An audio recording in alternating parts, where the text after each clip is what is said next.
Ms. Herting Roo? Not here. Ms. Janet Ang?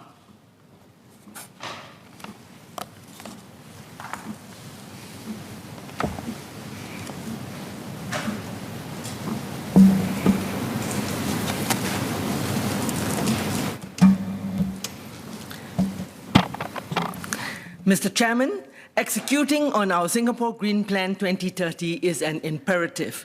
Whether it's all of us using less plastic bags or NUS researchers finding ways to store CO2 below ocean floor. Like the COVID-19 pandemic, no country is spared, no business can ignore, no individual can hide. We need the collective will of all of humanity to heal the earth, for which we are all stewards of. In this year's COS, I would like to touch on the following points. One, at a company level, our businesses need to be brought up to speed on the what and the how of sustainability, and they need help to assess their gaps and develop the plans that will take them to net zero.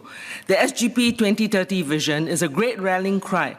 How successful has our engagement of businesses and the public been, and what are the next steps being taken? Next, at the supply chain level, international chambers are reiterating the importance for local companies to step up and embrace sustainability practices and standards urgently to better support their MNC partners based in Singapore. The race to create competitive green supply chains to stay relevant in the global economy and win is fast and furious. How are we planning to create competitive green supply chains out of Singapore? And at a country level, our trusted status as a financial hub lend ourselves as a potential key player in carbon trading.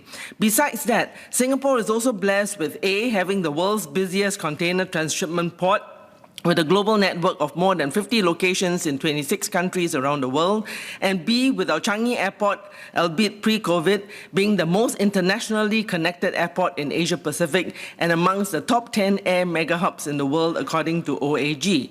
How can Singapore businesses leverage these two crown jewels to play the bigger game in this world of green and sustainable? Next, financial support for green transition is critical for businesses as they map out their net zero plans. How will the ministry ensure a robust financing ecosystem will be in place to support industry, especially the SMEs? And more assistance schemes may be needed to catalyze the SMEs with specific actions. Switching their fleet of vehicles to EVs will be a good first step, but SMEs must not be mistaken that they can get to net zero without changing their processes and greening their supply chains. Can the government consider providing targeted tax incentives or rebates to SMEs as a measure of their progress in the sustainability adoption? And in fact, if players in the supply chain collaborate to research, to innovate and partner each other and the government to achieve progressive outcomes, government can provide more tax incentives. The sustainability agenda will require leadership and talent with new skills and expertise and a collective will to act. Thank you.